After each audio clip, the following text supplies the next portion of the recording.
patriotique malicrois, singulièrement, Mesdames et Messieurs les présidents des entités composant le M5 malicrois.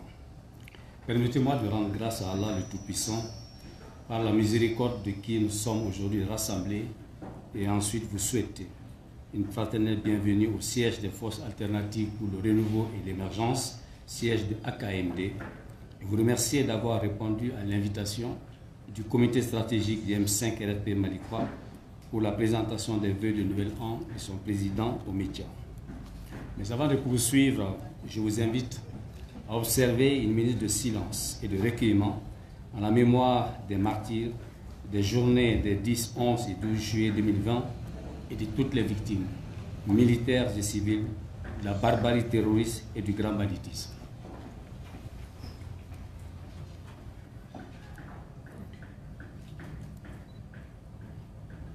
Merci. Mesdames et Messieurs de la presse, merci pour votre présence. Votre mission est fondamentale pour notre pays. Dans un monde en perpétuelle mutation, où l'accès à une information fiable est un défi, vous avez la lourde responsabilité d'éclairer l'opinion, d'expliquer les faits et de contribuer à la cohésion nationale.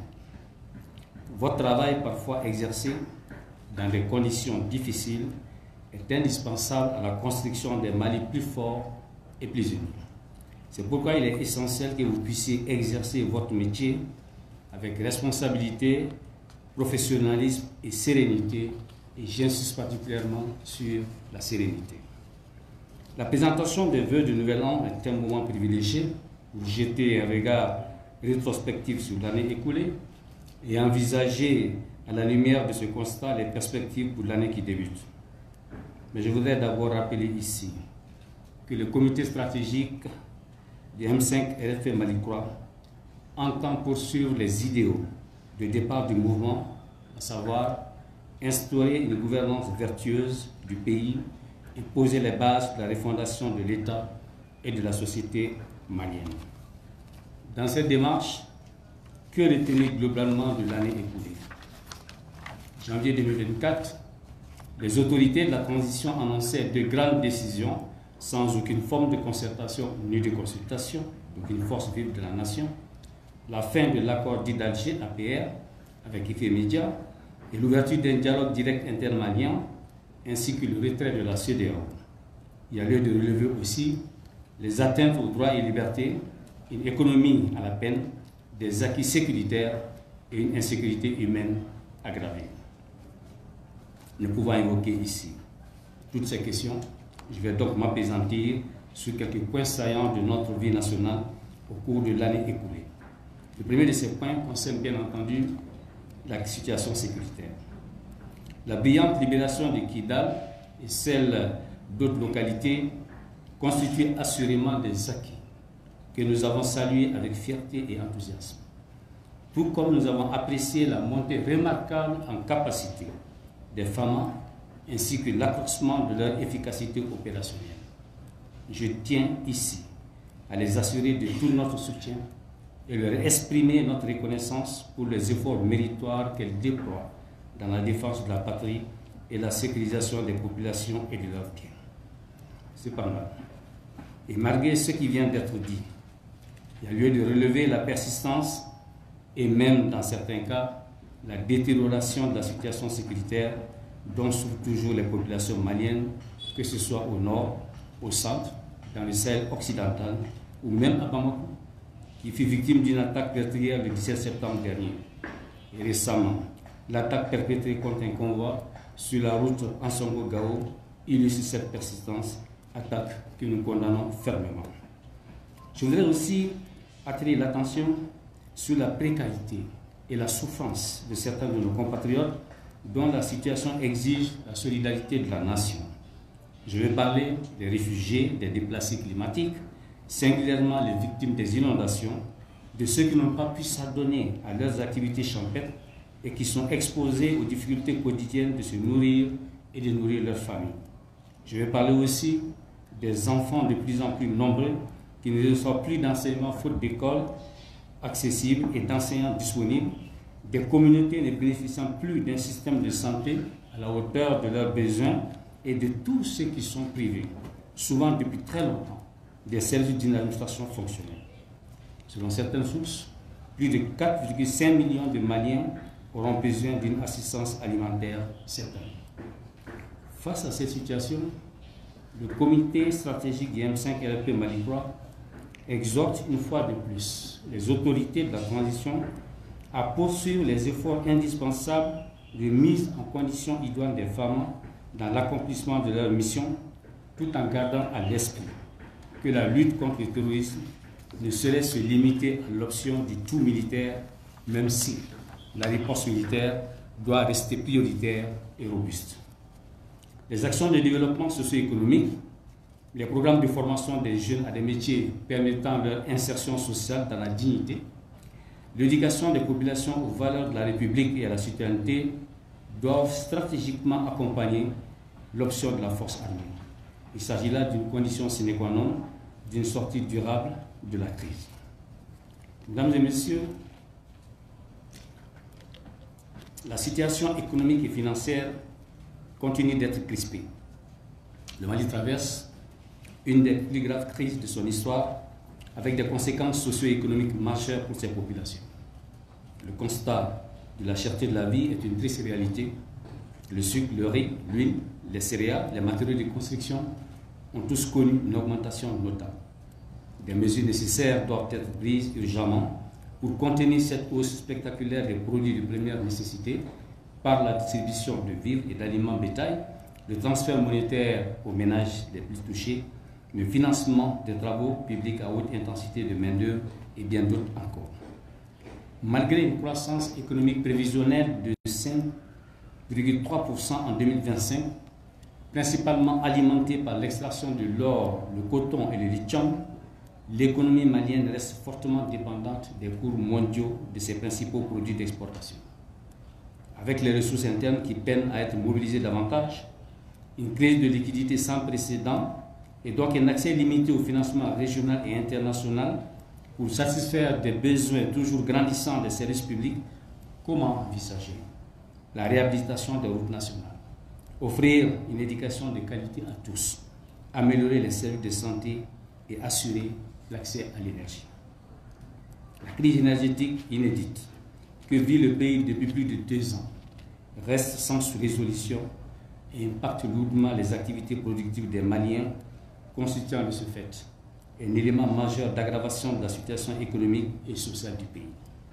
De nombreuses entreprises, petites, moyennes et unipersonnelles, ont soit fermé, soit réduit de façon drastique leurs activités, gonflant ainsi les chiffres déjà impressionnants du chômage dans notre pays. Le panier de la ménagère est de plus en plus léger. Il y juge donc, il urge, qu'au-delà des approches erratiques, le gouvernement prenne toutes les mesures nécessaires et indispensables pour juguler ce problème dont l'impact global affecte l'État, l'économie et la société malienne dans son ensemble. Avec une dette publique qui se situe autour de 56% du produit intérieur brut, le risque de surendettement demeure et toujours plus d'efforts seront demandés aux particuliers, aux entreprises pour faire face au service de la dette qui avoisine désormais les 20% du budget national. Un surendettement qui ne se traduit pas par de meilleures conditions de vie des populations constituerait à coup sûr un goulot d'étranglement pour la croissance économique. L'environnement des affaires et l'attractivité du pays se dégradent aussi. Cette dégradation se traduit par un harcèlement constant des entreprises et une immixtion dans les affaires judiciaires dont l'indépendance est une condition sine qua non pour attirer davantage d'investissements. Jadis, un modèle pour le pays de la sous-région, le Mali obtient désormais la note la plus faible au niveau de l'évolution du climat des affaires sur les 8 pays de l'Union, selon le bulletin statistique de la BCA. En rappelant que la vision déclinée du M5 RP malicois retient en premier lieu un Mali maître de son destin, nous sommes attentifs à toutes les démarches qui réaffirment et renforcent la souveraineté économique, singulièrement sur les ressources minières. Sauf à ne pas compromettre à terme les investissements et à lancer un plan dans la durée afin de donner à l'État les capacités requises pour dominer le secteur. Dans cette optique, faut-il le rappeler, un projet d'école des mines avait été retenu il y a quelques années et la première pierre avait même été posée dans la zone aéroportière. À ce stade, nous insistons sur la transparence des choix et la dévolution des ressources exceptionnelles de 500 milliards de francs CFA annoncés et les autres à venir, suivant un programme d'investissement structurant. Ce programme doit être porté à la connaissance des citoyens, comme ce fut le cas avec les ressources exceptionnelles, soit 184 milliards issus de la vente des parts de la Sotelma, dont les utilisations ont été annoncées publiquement par les autorités de l'époque. Aussi, transparence et traçabilité, signe annonciateur d'une gouvernance vertueuse, doivent permettre un contrôle citoyen, porteur d'une nouvelle alliance entre les citoyens et leurs gouvernants, toutes choses au cœur de la lutte des M5 et RFP Malicois. Ceci est d'autant plus crucial qu'au plan infrastructurel, le réseau routier national est dans un état de dégradation très avancé. En l'espèce, l'axe Kaï-Bamako, voie par excellence d'importation et d'exportation, se trouve aujourd'hui dans une situation déplorable, comme tous les axes majeurs du pays, mettant en péril les personnes et les biens et soumettant le matériel roulant à des conditions d'exploitation difficiles. On est donc surpris de voir les choix faits par le gouvernement concernant les infrastructures à construire ou à réhabiliter au regard des priorités des urgences comme ce qu'on vient de voir en la matière et les investissements publics qui ont pour objectif de stimuler l'économie et qui font l'avenir. Il en est ainsi du secteur agropastoral qui a besoin d'investissements importants, des véritables programmes de chaîne de valeur, de transformation de nos produits de base avec des pôles de développement et de croissance. Et il en est de même aussi des ressources humaines dans lesquelles il faut investir radicalement, singulièrement les jeunes et les femmes, afin de leur assurer le plein accès aux responsabilités, au financement de leurs activités économiques et à l'emploi. Sur un tout autre plan, mesdames et messieurs, il est affligeant de constater que l'environnement urbain, principalement à Bamako et dans les capitales régionales, se dégrade continuellement et que l'insalubrité croît chaque jour un peu plus. L'environnement naturel est lui aussi agressé, saccagé et détruit par endroits par des exploitants de ressources forestières et minérales peu scrupuleux et totalement irrespectueux de la législation et de la réglementation en la matière, avec parfois la complicité intéressée d'agents véreux. Il urge que le gouvernement entende les plaintes et autres dénonciations et qu'il prenne à bras le corps cette situation dont les impacts négatifs durables sur l'environnement prennent des allures de catastrophe, notamment les terres de culture et les cours d'eau menacés, les risques sanitaires et tout cela, mesdames et messieurs, sans gain véritable ni pour les populations, ni pour les collectivités, ni pour l'État. Nous appelons donc le gouvernement à un respect rigoureux des procédures légales et réglementaires en matière foncière et environnementale, notamment la consultation publique. Mesdames et messieurs, tout ceci nous éloigne d'une gouvernance pour le développement. La persistance des mauvaises pratiques de gouvernance, telles que la corruption, le népotisme, l'impunité, la mauvaise distribution de la justice, et contre lequel le peuple s'est soulevé, rend les Maliens sceptiques quant au sens que les autorités donnent à la refondation. Comme l'attestent les différents rapports, les sommes dissipées sont de plus en plus importantes. Et avec le dernier rapport de l'OCLEI, l'on constate que la simple déclaration obligatoire de biens n'est quasiment plus respectée. Mesdames et messieurs, au plan politique, 2024 a été une année particulièrement difficile, marquée par la dénonciation unilatérale de l'accord pour la paix et la réconciliation par le gouvernement, surtout les restrictions des droits et libertés ainsi que les incertitudes relatives au déroulement de la transition après un léger report annoncé par les autorités en fin 2023. Cette annonce ne fut suivie par aucune autre concernant la suite du processus. Devant cette situation, plusieurs partis et associations, dont les M5 et RFP Malicois, actant la fin officielle de la transition, ont créé le regroupement des signataires du 31 mars 2024 et ont demandé aux autorités la tenue d'un dialogue autour d'une nouvelle architecture institutionnelle et de redéfinir un nouveau cap pour la transition. La réponse fut plutôt l'interdiction des activités des partis politiques et les activités à caractère politique des associations le 10 avril 2024. suivi de l'arrestation de 11 leaders politiques réunis au domicile de l'un d'entre eux et leur emprisonnement pendant 5 mois. En lieu et place du dialogue demandé par le regroupement des partis politiques, les autorités ont plutôt tenu un autre forum appelé dialogue interne malien, consécutivement à la dénonciation de l'APR. Ce forum s'est tenu sans la participation des frères en belligérance au nord du Mali, alors qu'ils étaient apparemment les principaux concernés, et sans celle de la majeure partie de la classe politique. L'année a également été marquée par le maintien en prison de certains leaders d'opinion. Notons aussi que des médias et des journalistes se sont vus retirer leur autorisation d'exercer par la haute autorité de la communication. Mesdames et messieurs de la presse, nous savons que les réalités du métier de journaliste sont exigeantes. Entre la quête d'informations précises, la nécessité d'une analyse équilibrée et les impératifs économiques du secteur, les défis sont nombreux. Pourtant, une presse forte, crédible et respectée est un atout pour toute nation qui aspire à la stabilité et au progrès. Il est donc dans l'intérêt de tous de préserver un environnement propice à l'exercice de cette noble profession. Les questions relatives à la justice et à l'exercice des libertés fondamentales, qui sont des enjeux stratégiques de la refondation, deviennent de plus en plus préoccupantes. Le M5RP Mali-Croix demande par conséquent aux autorités de la transition un respect scrupuleux de l'état de droit établi et consacré par la Constitution et les textes en vigueur. La libération des 11 leaders politiques. Mesdames et messieurs, la réunion de concertation avec les partis politiques initiée par le ministère de l'administration territoriale et l'inscription du financement de l'organisation des élections dans le budget d'État de 2025 ne constituent nullement des indices suffisants d'une volonté des autorités d'organiser les élections en 2025. La majorité de la classe politique et de plus en plus de citoyens ont de sérieux doutes quant à la tenue effective des élections en 2025, au regard du faible niveau de préparation de ces consultations électorales et du silence du président de transition sur ce sujet, d'une grande importance pour l'avenir du Mali lors de ses messages de Nouvel An 2025. Mesdames et messieurs, au plan sous-régional, l'année 2024 a été marquée par la décision du gouvernement de retirer notre pays de la communauté économique des États de l'Afrique de l'Ouest, dont il fut un des membres fondateurs.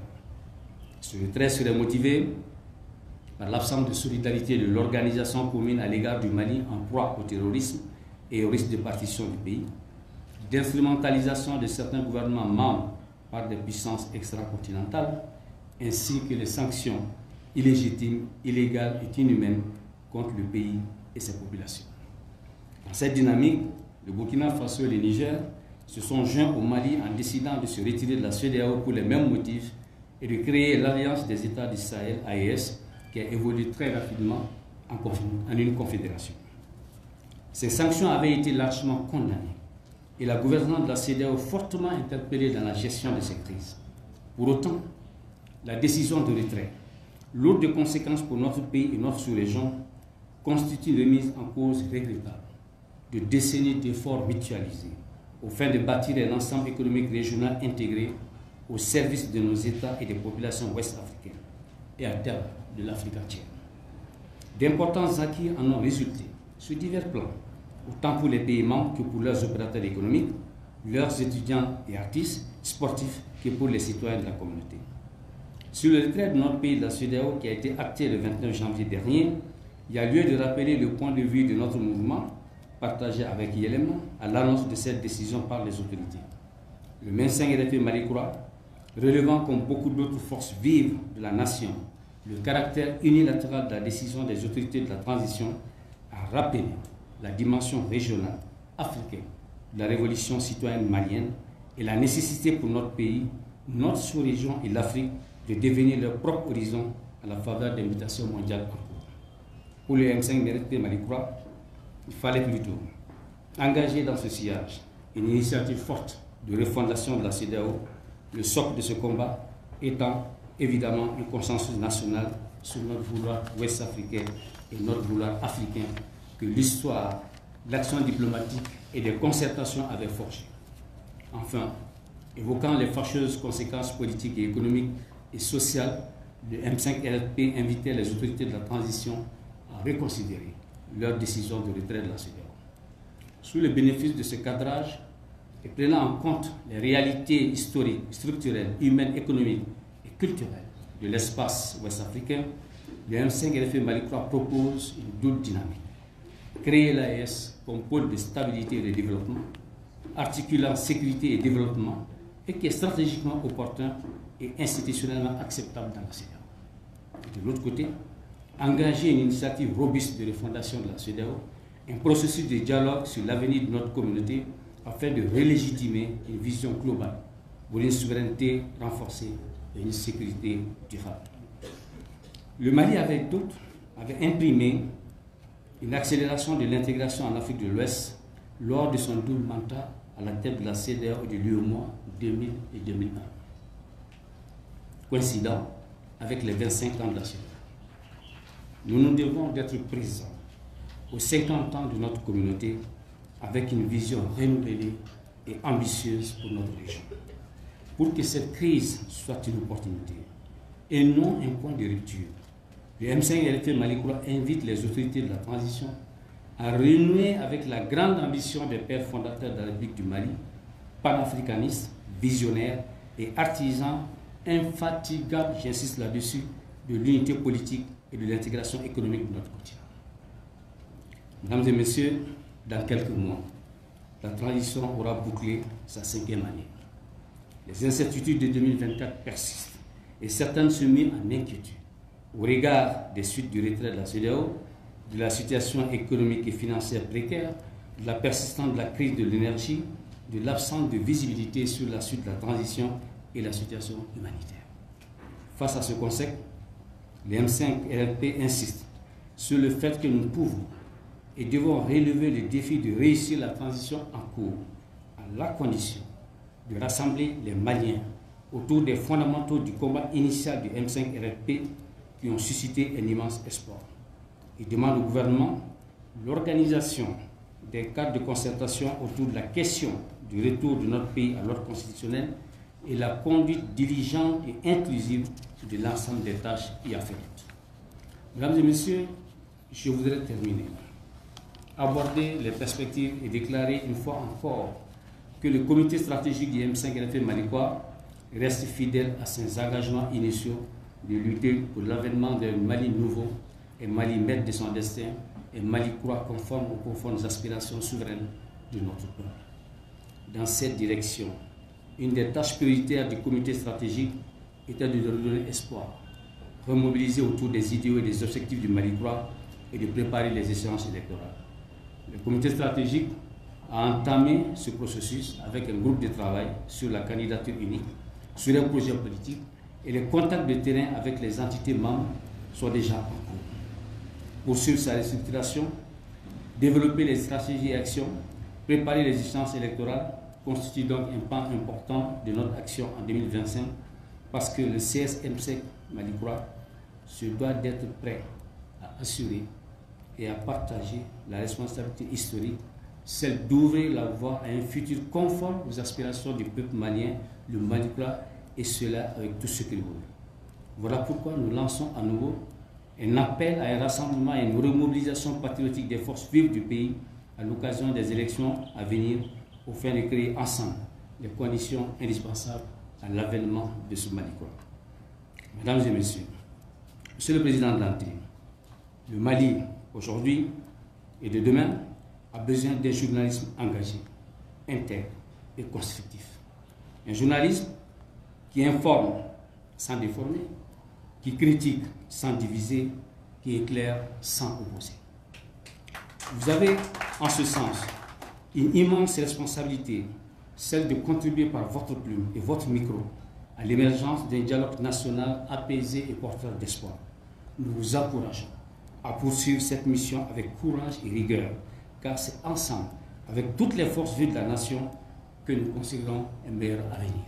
Et nous sommes très sensibles à l'aspect modèle économique de la presse pour qu'elle puisse être de qualité et accomplir sa mission, je le disais tout à l'heure, avec sérénité. C'est sur cette note de confiance et d'espoir qu'au nom du comité stratégique du M5RP Malikois, je forme nos vœux les meilleurs de santé, de joie et de bonheur et de prospérité au peuple malien et aux médias de notre pays. Que 2025 soit l'année du retour de la paix dans les cœurs et dans les esprits au sein de notre pays et de notre sous-région. Que 2025 apporte réconfort, solidarité et soulagement à tous les compatriotes qui sont dans la détresse. Que 2025 soit la réalisation des aspirations de notre peuple à plus de bien-être, de justice et de liberté. Que 2025 soit enfin une année de consolidation de notre unité nationale et de la souveraineté de notre pays. Puisse le Tout-Puissant bénir le Mali, le peuple malien et tous les peuples d'Afrique et du monde. Je vous remercie de votre attention.